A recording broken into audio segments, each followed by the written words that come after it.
What? And cut. Welcome, everybody. As my sister's drinking her coffee, design meets life. Now, welcome, everybody. Hi, everyone. Hey. Welcome to your go-to podcast for discerning enthusiasts of design, art, infotainment, gossip, and our distinct gift of gabbing, featuring myself, Kelli, Ellis, designer, design psychologist, which is like really what I'm excited about today. Just saying, a little teaser. Exactly, Here 'cause we're with, getting into that. here with like, I don't know, one of my favorite people on the planet. Yeah. Certainly the Barcelona planet. Thank you, Mama. Yeah. I'm an educator, a reporter. I'm kidding. Educator, reporter, radio host, and this guy that apparently I have a booming He really voice. does. He's got a really incredible voice. Well, Come on, yesterday let's go. we'll talk about that in the next hour. But right. every other week or so, because we're finally putting these together. Yay. Finally, we've passed our limit that we thought. Every week or so, Kelli and I will bring you news and interviews with some of the fiercest creators, designers, entertainers, breaking down how their life, their design, and their expertise or art. I added that today. Plus, a barrel of laughs can keep some fun and some funk in your world. And Lord knows, especially where we record in the balmy city of Barcelona. It's only balmy today and very humid because I think it's going to inundate with water, don't you think? I'm actually really happy about that, though. We quite need honestly. it. Yeah. Well, people say the water, we need it. I mean, I grew up in California, so I've been here. I heard that my whole life. We true. need it. Okay, we need it. Whatever. But what I don't need is humidity. So, okay, let's move on. So anyway, like always, we find the what, the why, and the when, and how they were first aware and why they need to be creative, and what this design and creativity and passion has like done for them in their lives, and how it brought them through their lives, and you know what? The bringing through their life is going to be really important today when we get to our It is, boy. but it's also like I love that we get to hop in and just see where they are right now. Oh, and you guys are going to love it. If you get to watch this with your eye holes, I really highly recommend it with this episode as well, because he's going to be filming in from Hawaii. Yay. And he's got some little Honolulu. secrets to share with us. I wasn't really aware of this region of Hawaii and why it's important for cinematic history as well. And so I want to get to that as well. Well, it's one of my mother's favorite place on the planet. I don't know never why. been. We're going for New Year's this year. That's right. Yeah, you mentioned that I'll be this in past Honolulu. week. I'm gonna go see him. Okay, so we'll make that happen, and he wants to come over here, so we're gonna have to get that Okay. at some point. Today, who's gonna be joining us in Design Meets Live? Dr. Psychologist and writer, author, Dr. Kevin Patterson is joining us live from Hawaii. As I said, he's gonna be talking about an extraordinary therapy journey that he's been on, but now he's propelled this actually to many people around the world. But he focuses his stuff specifically, and a lot obviously has gone remote in the last 5 years because, COVID. Right. But most specifically, women and the LGBTQ plus community. So as we celebrate the end of Pride for this month, although here in our city, in our country, actually, they extended through 2 months. It's a June, July thing. Oh, I Spain noticed they and kind of Catalonia. just blew it up. Yeah. All the In fact, buildings are rainbow. as well it should be. And this is one of the things. Before we get to that, I have to give some shout outs as well, Lady K. Yeah. Because one of our guests from a few episodes ago, and again, launching this summer, finally, we just had another brother of ours who had another wonderful honor bestowed upon him because he had just won a few weeks back. Before that, he'd won the Best Short Film at the Sundance Film Festival. So exciting. And then our boy, Alex Lora, has just become one of the few members that were inducted. And they don't do it all the time. It's in pockets of years when they do this. And, well, the Academy of Motion Picture Arts and Sciences just inducted our boy, Alex Lora, to be one of its members, which means he gets to vote in the next Oscars. So I'm going to be bringing an Oscar in the next season on my show because we're going to talk about, he can't give away too many things, but he can give tidbits and secrets. So we had to give a mad shout out to Alex Lora. Very, very excited. Joining the Academy. He's a member of the Academy. Which basically means they're going to send him like video after video after video after video, and he gets to watch them all before anyone else, which is also very exciting. Exactly. No, my dear friends of our family were dear friends with Norman Mailer and his family, and so we would always get these screeners. Yeah. Don't tell anybody, but we saw it all. That's what happened. I dated a guy the same thing. It's a lovely it was thing. great. Let's speak about dating or not. No, that's not. It's not today, but let's talk about mood swings because Do you have based on weather. Are you on one? I don't know. The power of Christ compels. But on Luke's Lair today, before we get to Kel's Corner, two things happened which changed the gambit of what I wanted to talk about this week. And does weather I mean, we already know about SAD, the SAD, that Seasonal affective disorder. That's the one. Yes. And how it affects people specifically up in the northern regions like Scandinavia when you don't have sun for 30 days and then you only have sun for 30 days. But if they can call that sun in Scandinavia. I'm kidding. But the day before yesterday, I was going to meet with another one of our beautiful guests. Shout out Tori Sparks and that incredible dinner with not enough wine the other day. But I'm going over to meet Lady T, and I'm sitting down, jamming to my music. I've been on a really big Frisco disco kick lately. Check it out, children. And this guy comes and sits down. Now, he's definitely Cuban because he had a Jerry curl. And... Wow. What? I don't even know why I said anything. I should have just let that go. Okay, so anyway. Mad shout out to my brother. He's definitely a Latino, and he was sitting down, coming back from work, and he's about to sit down next to me, and this other guy, a Spanish brother, just like knocks him out with his thigh and tries to sit down. As the guy's about to sit down. Like he was sitting down. In the process, clearly in the process of sitting down. Swinging around with his back to sit down. And the other guy just bumps him over and acts like what? Because he's looking at his phone. Oh. He wasn't. Are we He using acted. that as excuse? Yep. Really? Are And we using our phones as tools now? Like that?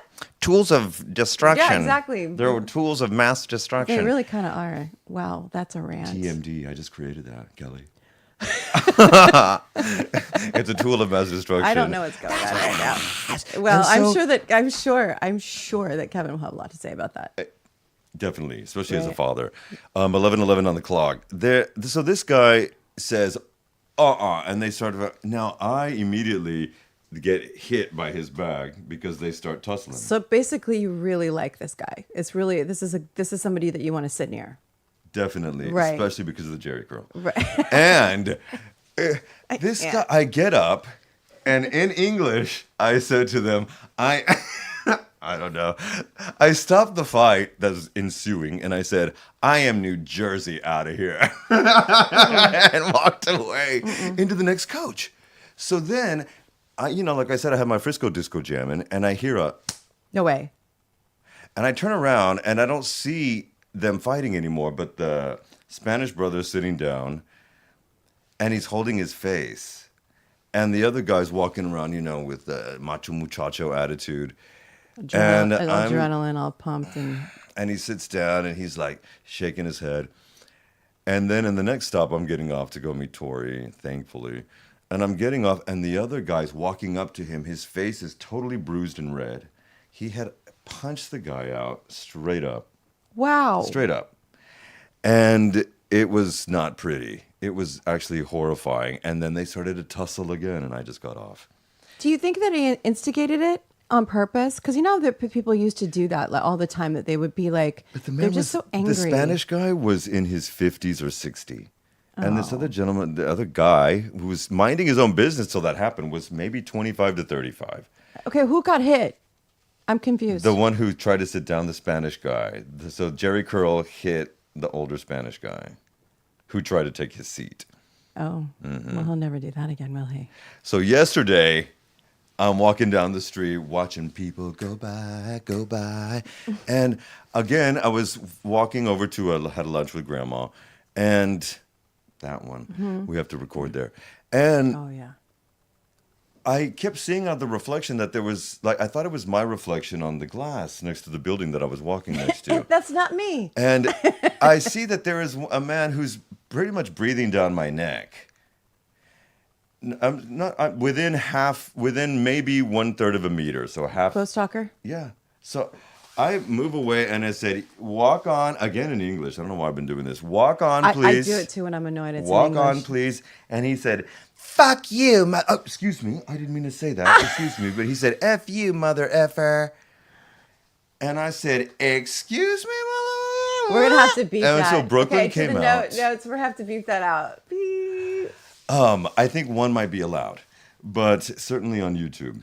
Really? And on the podcast, we can do whatever we want. But we're not. But I don't want to be speaking as such. So I do apologize to the audience. But I could not believe that this man I just said, please pack by. And he flipped on it. Now, his voice was completely, it sounded North American. Okay. And I said that back to him. And he said, you are crazy and rude. And you need to mind your personal space. My personal space, please, or your own. Yeah. And the man said. What'd he say?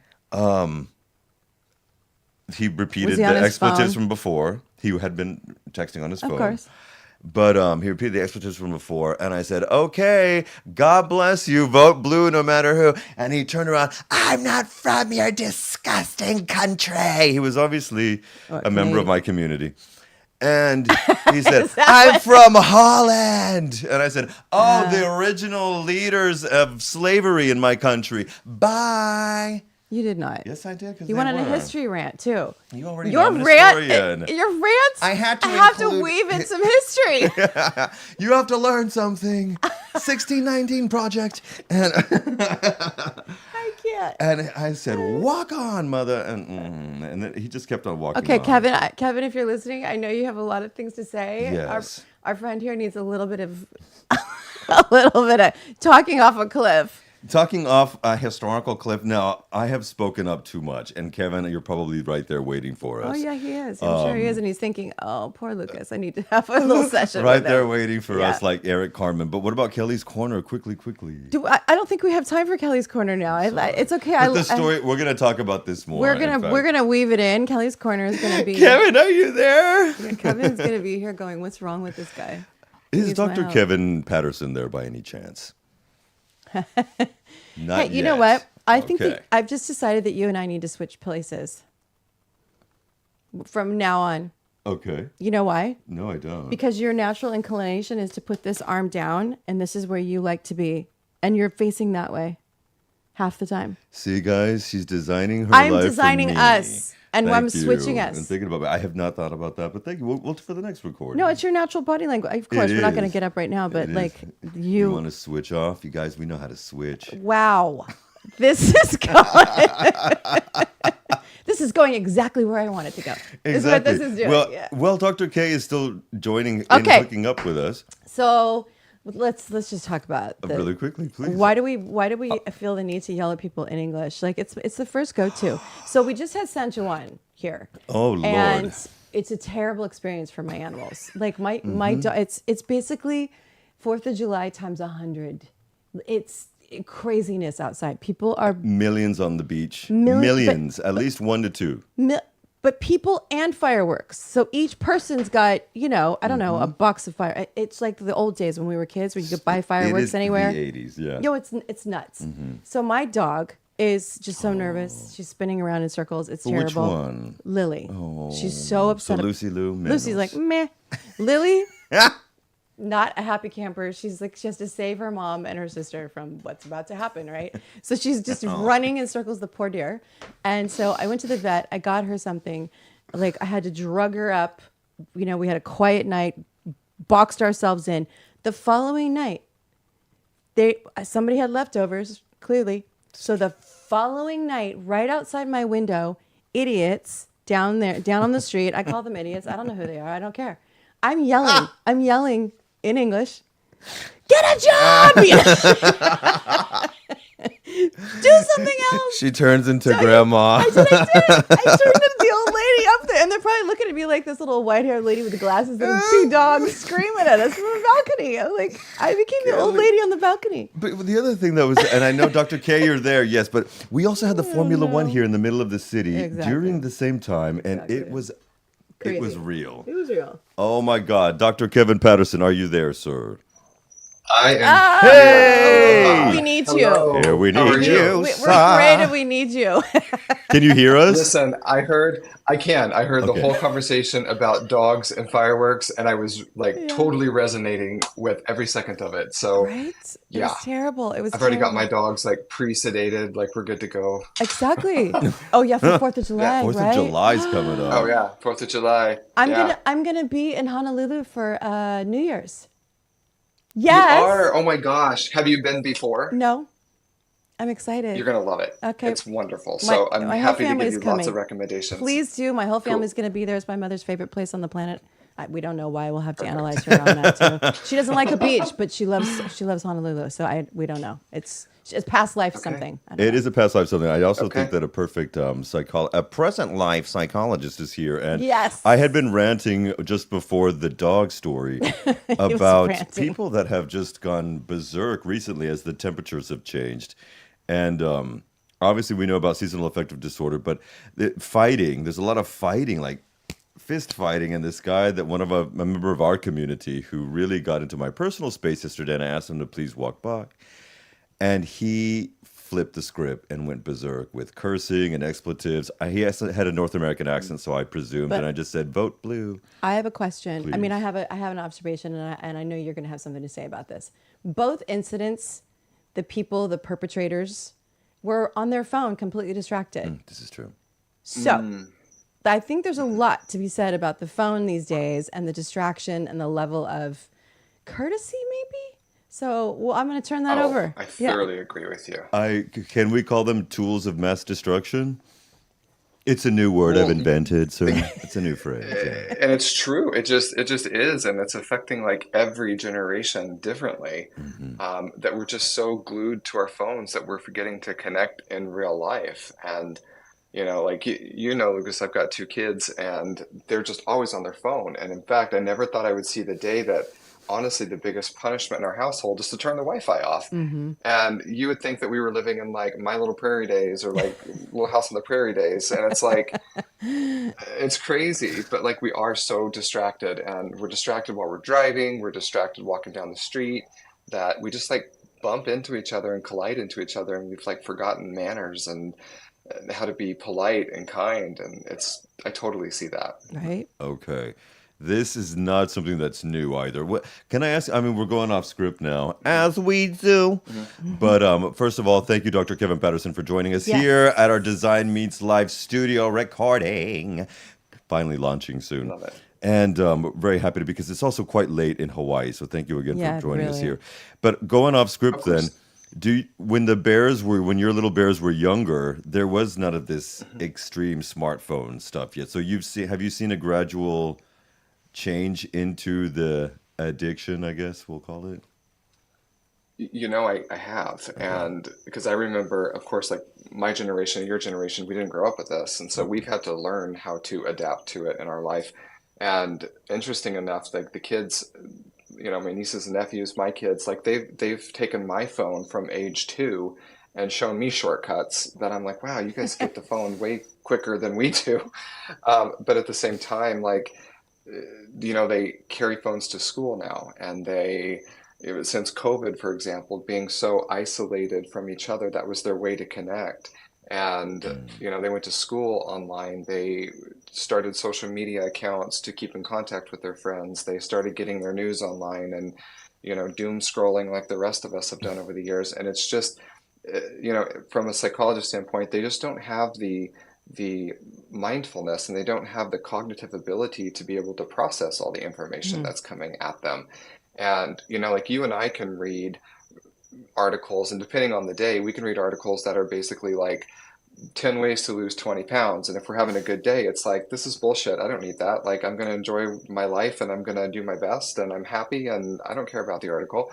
But then it can catch us on a bad day, and we're like, oh my God, I really do need to lose 20 pounds. What are these 6 ways? I got to start today.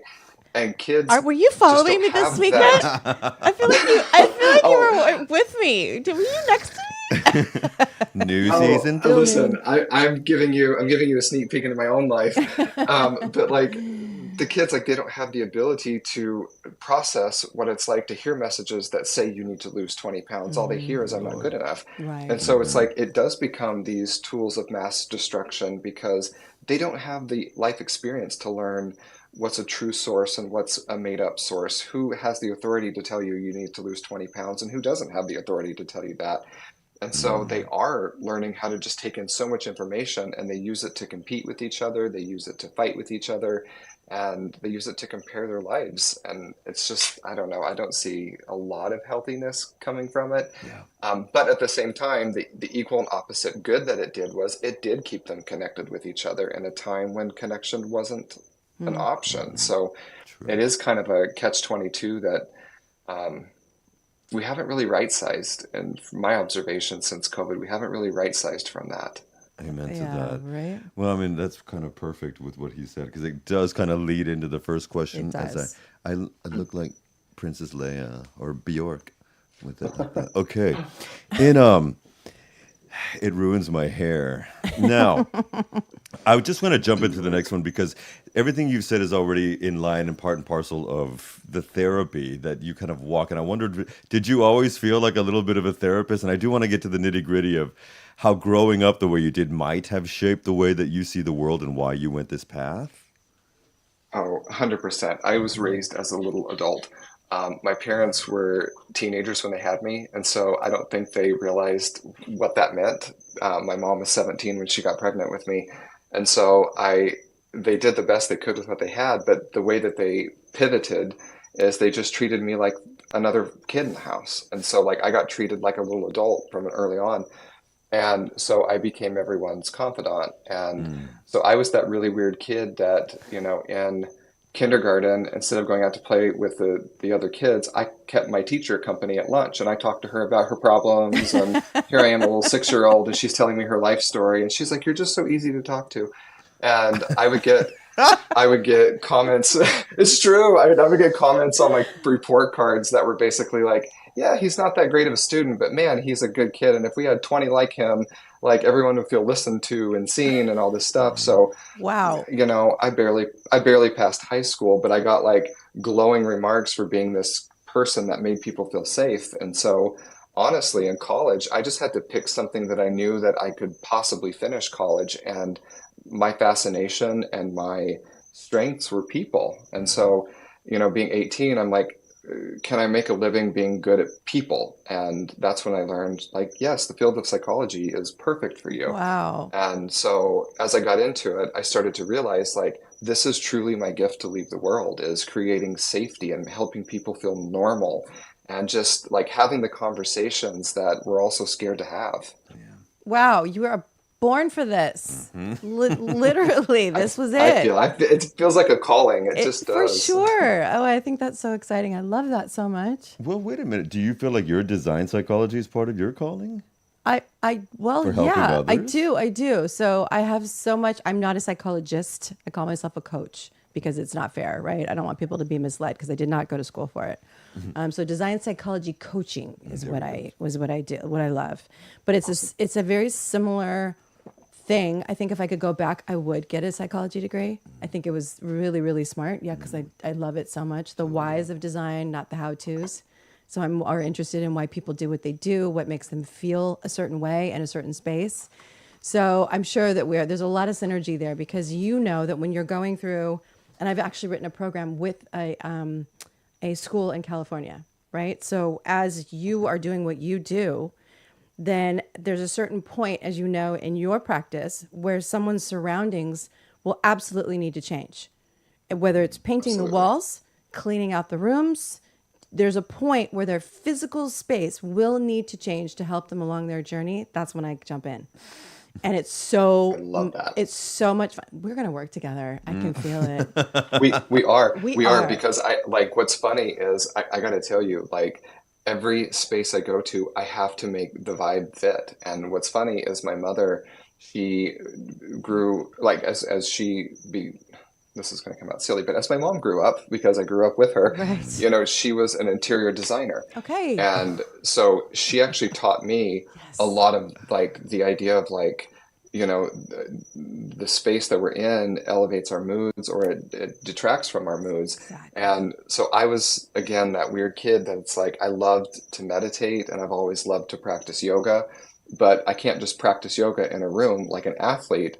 For me, it has to be in the right mood. And so I will spend 30 minutes setting the mood to take a 30-minute yoga class, but that the room has to be good and it has to feel good. And like, I firmly believe that that's the case. And whenever I work with people and they're anxious and like anxiety is at the forefront, I always ask them what kinds of subconscious things can we become aware of that are creating anxiety? Because you're only telling me about the things that you're consciously aware of. And so if people make you anxious or certain circumstances or situations make you anxious, let's like maybe look at the ways that you might not realize that you're being anxious. And it's things like, where do you sleep? Like is your sleep environment causing restless sleep, and maybe a lack of sleep is creating more anxiety in the day?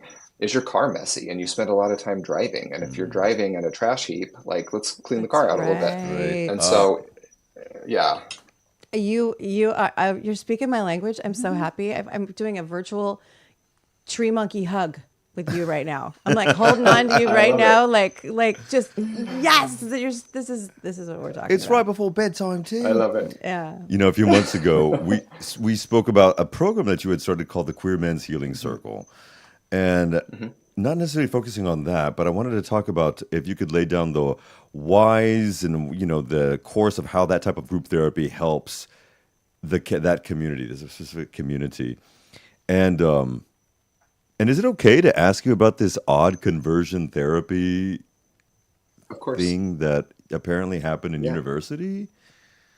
Yeah, of course. So Okay. I laughed the other night because I was like, you dug deep. You went into some deep stuff that I posted. That if it's kind of funny whenever people like remind you of things, you're like, oh yeah, I forgot if I wrote about that. So yes. Um, so let's start with the need for a group that I called the Queer Men's Healing Circle.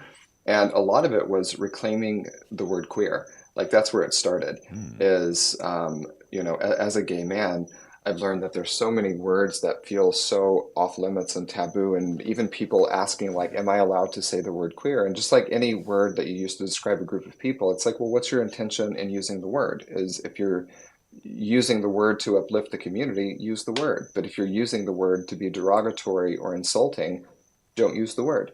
And so a lot of it was for like my age group, like those of us like, 40s, 50s, like reclaiming that word because that was a word that we grew up with being okay.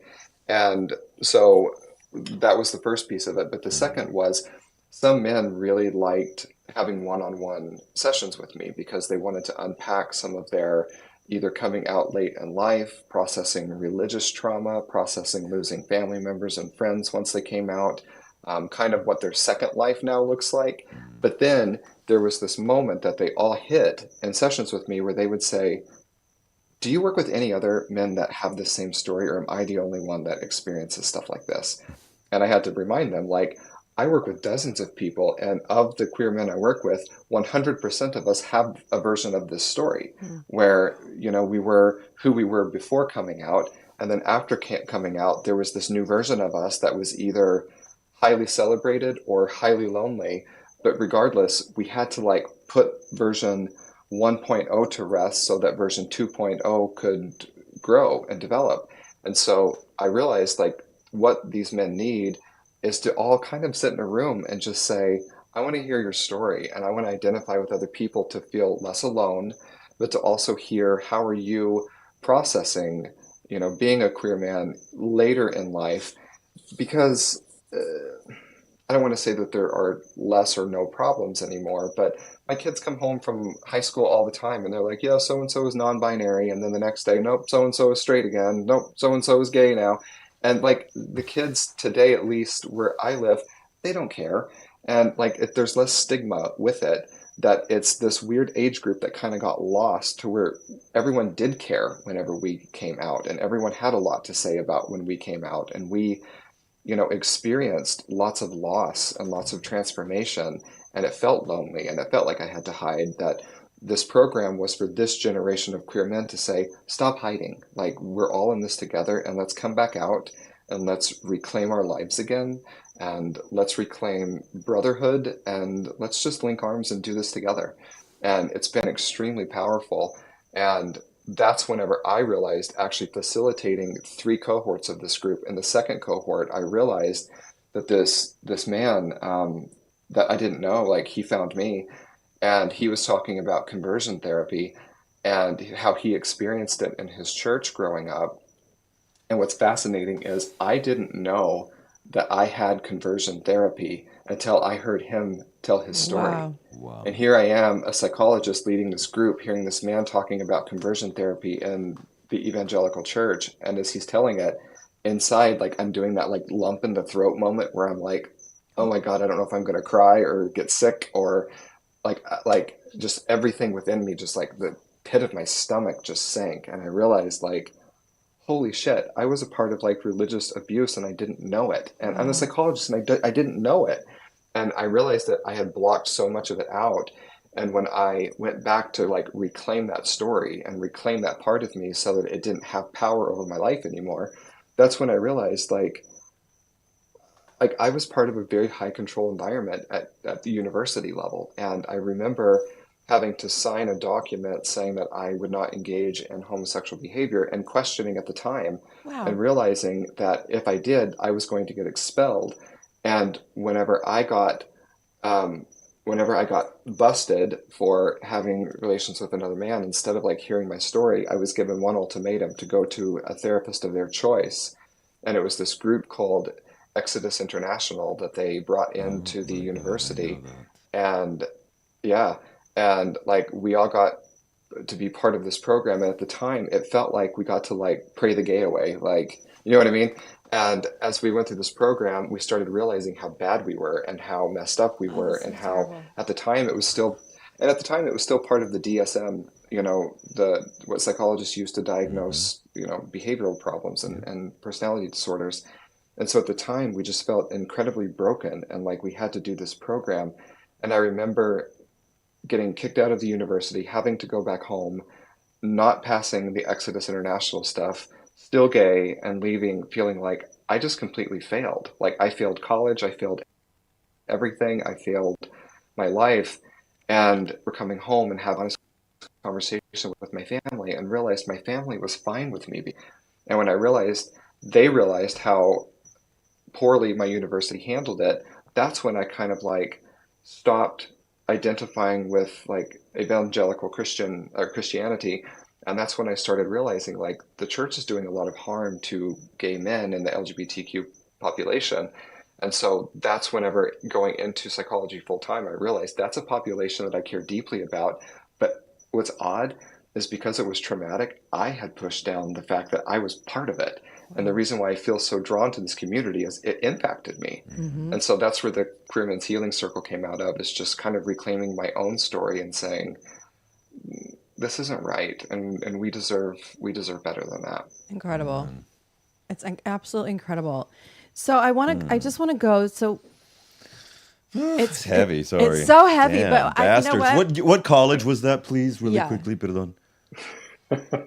He wants to call out the college. It I don't know. was, I know I feel guilty calling out the college, but it was in Indiana. It So was it in was Indiana. just a private Christian university in Oh, Mike Indiana. So Pence's Midwest. state. Yeah. So we're not going Yes. to And he was governor politics at the time. because that's where he wants to Yeah. go. We're not going to do it at the moment because that's a nut. That was the church was a lot. And Indiana. We're not the South. Yeah. Why are we like this? exactly. Okay. Okay. Here we go. I have a question because what I was listening to and what I was Yes. hearing, because you also specialize with women, right?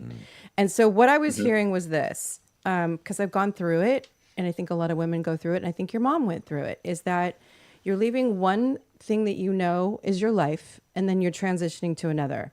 So you're a mom, you're a wife, you're a this, right? You have these labels that you put on yourself, Yes. and then when your kids leave, or you get a divorce, or there's a major life change, you have to discover the second part of you, your second life, right? Yes. Is that Yes. is that similar to what you do when you work with women as well? It is. And what I've learned is there's a lot of crossover between queer men and women. And so, for example, like a few of these crossovers are,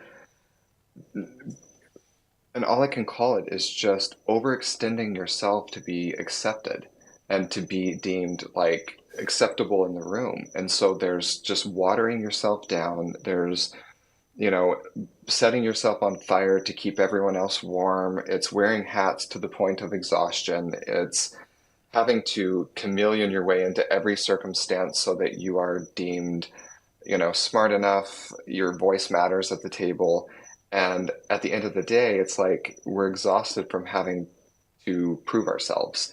And so that's something that queer men and women, you know, struggle with. And these life transitions are very similar. So what you're talking about is like knowing that we go from big life transition to life transition, and both women and queer men um, have to process life transitions a little bit differently, because the expectations are either very high or very low. Mm. And what I mean by that is the expectations are both low for queer men because they expect us to fuck it up, or I don't know if I'm allowed to say that on like radio, but they expect us to like mess it up. Um, they do. They expect us to mess it up so that when we do, they can be like, that's why you don't deserve to get married. That's why you don't deserve to have kids. That's why you don't deserve to, you know, be celebrated and have a Pride Month. That's why you don't deserve these things. But whenever we do rise to the occasion and we get to prove that we do deserve these things, we're having to overextend ourselves to prove our basic rights. And women have to do the same thing. And so it's a very similar parallel. With women, though, it's interesting because I grew up very close to my mother and my sister, and I watched them also struggle, you know, with the idea that if I was ever with them, um, people listened to me more, and they didn't listen to them as much. And I learned that even walking down, you know, we'd be at the shopping mall and we'd be walking down a mall hallway, and people would move out of my way, but they would bump directly into them. And it was just this like observation of you're physically not being seen, and emotionally you're not given the space to be seen. And nobody's stopping to ask, like, how are you feeling about these big life transitions? Because we just expect that women can play mother, can play CEO, can play cook, can play taxi driver, can play teacher's aide, can play all these roles to support their families, that we don't ever stop to say, you seem really tired and you've earned every bit of that. How can I help you? Yeah. The same way that we don't ever look at gay men and say, you don't have to try so hard. You're enough on your own. And so those are some of the parallels. And that's why I love working with women, because a lot of it is normalizing the burnout. And so again, I've gotten groups of women together for women's group coaching. And I just want to drop a grenade in the middle of the room and say, so let's talk about burnout. And they all are like, oh my God, I'm exhausted. All I want's a nap. And like, when you ask them, like, what are you so exhausted about? It's all the hats I have to wear. It's all of the thankless activities that no one ever acknowledges me for. It's the idea that I can say the exact thing in the boardroom that's going to save our company, but then a man says it and suddenly it's like, that's brilliant, let's do it. And it's like, I just said that. that kind of stuff. So that's why I love working. Said that. I actually, I am a senior vice president of a company that is almost all women, and I love it. I love it because I love it. We have one guy who actually, he's the one who has to speak up to be heard over the women. And he's like, this is such a new dynamic for me. I love it so much working with you ladies because we talk about a different level. It's not about ego, but it's like the why of what we're doing is so much more important than how we're doing it. And he's mind blown actually at the way that we are processing things. And it's just, it's been an interesting learning experience for all of us. Something too, Miha, that you asked earlier, and Dr. Kevin, you mentioned the need to, you didn't say feign, but you put on this act to be more included, more where your voice is heard and things like that, where you have to do extra, you have to go above the call of duty if you're a gay man or a woman. Do you think that there is, again, off script, but that our heterosexual brothers often also put on this consistent facade of being a certain way that they are not? Because I truly believe that there's so many falsifications of who these men are. Many men are. Not just the gay community, obviously. Yes, yes, and I would say I do see that.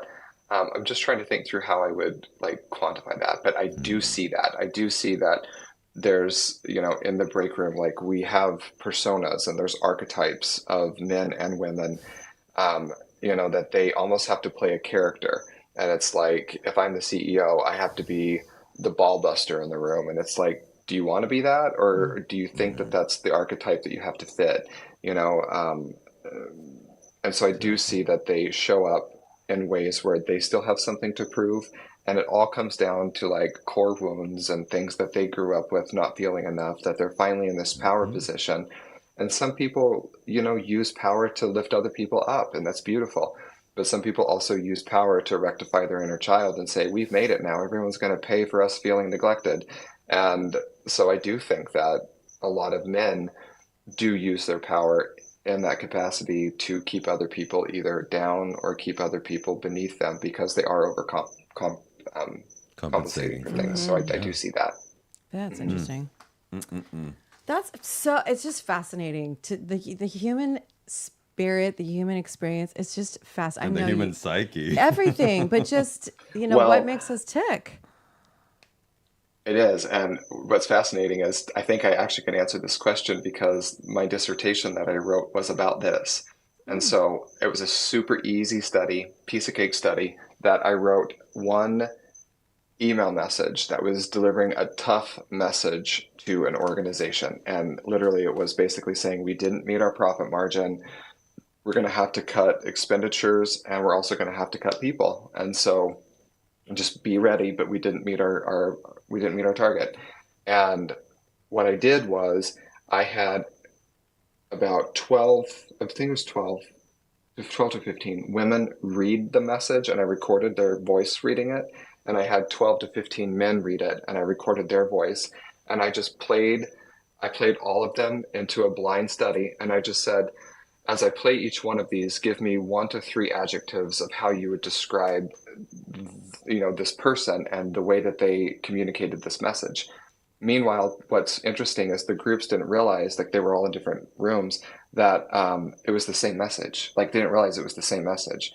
And like almost consistently, the men that read the message, they're like, even though it was a tough message, he delivered it with courage, and his confidence in his voice, it sounds like I assume he probably gave them lots of chances and they didn't meet the expectation. And so he's just holding them accountable. And that was the consistent message of men reading it. Of women reading it, it was basically using words like, she seems very cold. She seems like she doesn't care about people. Did she have advisors? It doesn't seem like she was confident in her message. She didn't sound like she had advisors that helped her. And one even said, like, what a bitch. And like, is that amazing? In my mind, I'm just writing notes. Yep. Amazing. Yep, I'm writing notes, and it truly was just the perception of men and women in the workplace. And is there stereotypes on women in the CEO suite versus men in the CEO suite? And that was the modality I used. Okay, I'm going to use this example. When I go back on Monday, I'm gonna just have this conversation because we have a team meeting, and it's so interesting. Not that I know that there's an answer or an outcome, because it affects the pitches that we do, right? Because we're a technology company. We're still talking and fundraising and meeting people, and we're running into it depending on who we're talking to, right? So if they're a man or a woman, it's an entirely different pitch, even though it is the exact same pitch. It goes differently. They respond differently. Questions are different. Everything is different, and it's so interesting. Oh my gosh! And I guess it makes sense too. Equity piece of like. No, please. No, I was just gonna say it goes back to that equity piece of like why it's so important to give women specific coaching and specific sessions, because this equity piece is something that men don't experience, and like really bolstering their life transitions and bolstering them, not having to overextend themselves, but really go back to what do you do really well, and let's own your native genius. Like that is women's work. Native genius. Native genius. Yeah. And that equity bit that you just mentioned, I mean, men don't have that because everything has been, for so much of the, historically, just given to them. Only this position was for you. Only you could study. Only you could. And I feel like it's grooved into our brains this way. Right. I wanted to ask you another question about a new venture that you're taking off that you mentioned to me last week. In working in Hawaii with the YMCA, of all, like you just starting this new contract, what are you going to be doing with the YMCA? And is it only in your region of Hawaii? And then we have to talk about your region of Hawaii too. Yeah, of course. So it is the association that this is associated with is the YMCA of Honolulu. And so it's on the island of Oahu, but we've got partnerships with all the YMCAs on the islands. And so it's a close network. And essentially I'm helping in their HR department. And so HR in an organization, a psychology background is perfect for HR because, they create people processes using, process mapping, using technology, using people. And it's really about, how do we make an organization more efficient through the work of people? But you can't just like tell people to do more. Like you have to create the space in which they want to do more. And so there's lots of psychology that go into it. And the YMCA, historically does good work in communities, especially in the United States. They do really good work in the communities for helping those with housing insecurity, helping those with food insecurity, keeping aging populations active and healthy, giving kids after school programs. Like they do good work. And Honolulu, specifically in Hawaii, the YMCA is such a cornerstone of what they do. Like my time living here, when I've surveyed like who's doing good work in Hawaii, like without fail, one of the first three organizations that were mentioned was the YMCA. And so whenever I started looking at how can I plug into the community of Hawaii and how can I give back to the community of Hawaii, I wanted to do it in a place where it would make the most difference. And that's whenever the YMCA found me. And it was like, beautiful, this is a win-win. I have a skill that I can help strengthen your workforce. And I believe in the work that you do. And I see the good work in Hawaii for the people of Hawaii. Let's do it. Love that. Let's talk about where you are in Hawaii and some. I mean, why there? Why did you choose that location for yourself? So actually, during the pandemic, my mother, she's a huge risk taker.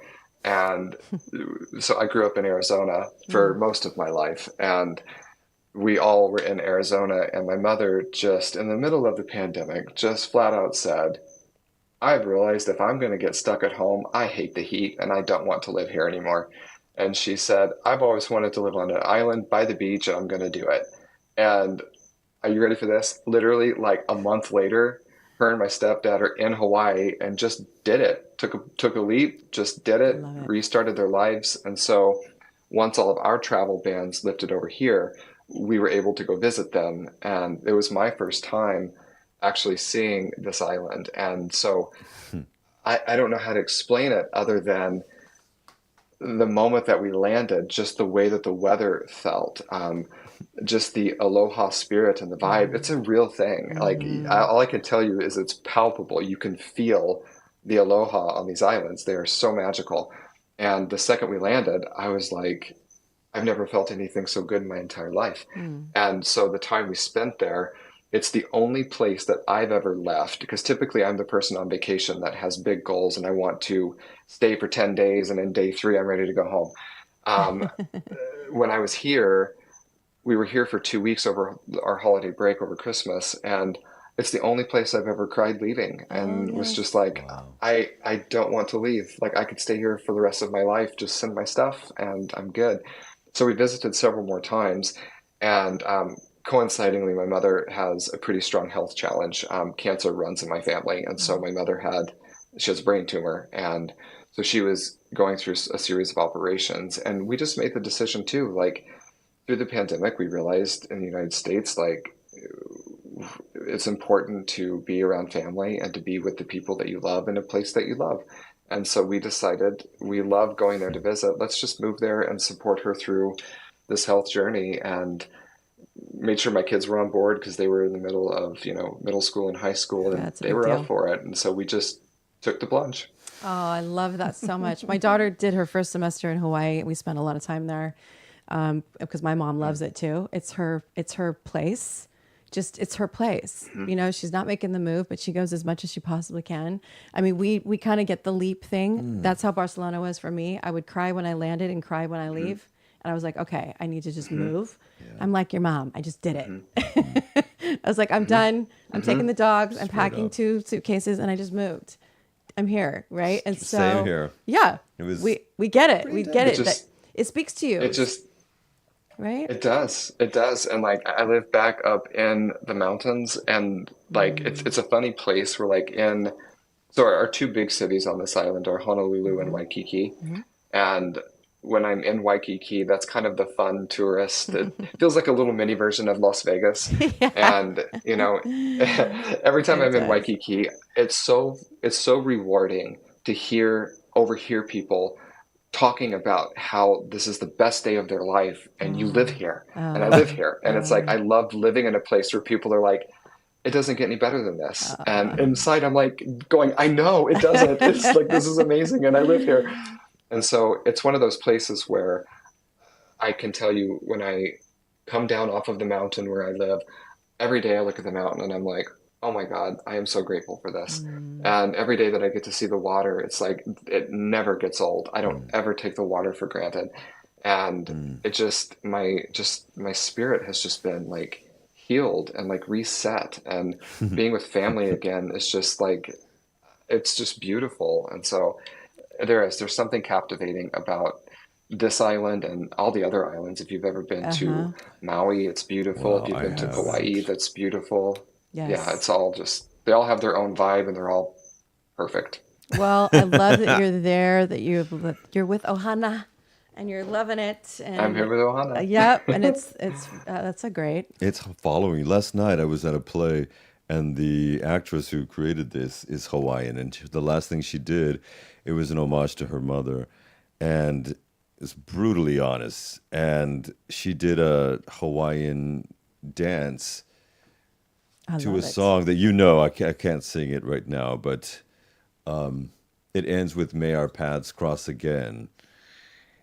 It's a very famous song in Hawaii, and it was. Yes. I mean, people were Hmm. sobbing in the Yes. thing, sobbing. It's You so could feel it. Yes, beautiful. The dance is beautiful. The people are the dance is beautiful. Oh, it beautiful. is. I love it too. Oh, it's so fun. I'm so excited now to go. I hope to put my arms Yes, around you if we do get to go. You mentioned yes. this before, and I like to ask Excuse people this because it's psychology, right? But you were talking about creating your meditation space, but where do you get the most creative vibes? Where do you feel like your brain opens and you just start thinking? Where is that space for you? Because I love to ask people that question. When you create a Right. space, where is that? So two places. Okay. So I've got two places. My number one is here in Hawaii. We call our patios lanai. Hmm. So it's a lanai. And the lanai that I'm sitting on right now is half indoor, half outdoor. And so when I look out over my window, I see the mountain going this way that when it rains, there's waterfalls. And I literally Oh, see it Oh, my outside of my window. nerves. But then when I look in the distance, about a mile or two in the distance, I can see the ocean. And so I can see the ocean. And on days of high tide, I can see the waves crashing and I can see the water. Like it's just magical. And so I've created this space in my office where I've got a yoga area with my singing bowls. I've got a whole little area of plants that I'm growing. I've got my desk space. I've got my chair where people sit for sessions. It's I lead paradise. yeah. It's meditations off paradise. this chair. It's just so I've created this space when I walk out into it, I can automatically just taken to another world and my creativity flows. Yes. And then in my yard, to be honest, the grass is so lush here Yeah. that actually just feeling the connection to the earth is just Mm, perfect. So I'll take a meditation cushion and just go sit in the grass with my bare feet in the grass, and that's where I feel very yeah. creative too. Oh, I Okay. love it so much. Great See? answer. And it's so funny Great because you've answer. described it and people know that feeling when you put your bare feet on grass. There's something about that connection, the The ground. It's feeling, straight grounding, up. I agree. right? I've always agreed. But I love I'm there. jogging and grass. You can feel it though. Like right now, my Yeah. my Not sand chemistry though. changed. I can feel my literally blood pressure, everything just go like this, thinking about walking in Yeah. lush grass.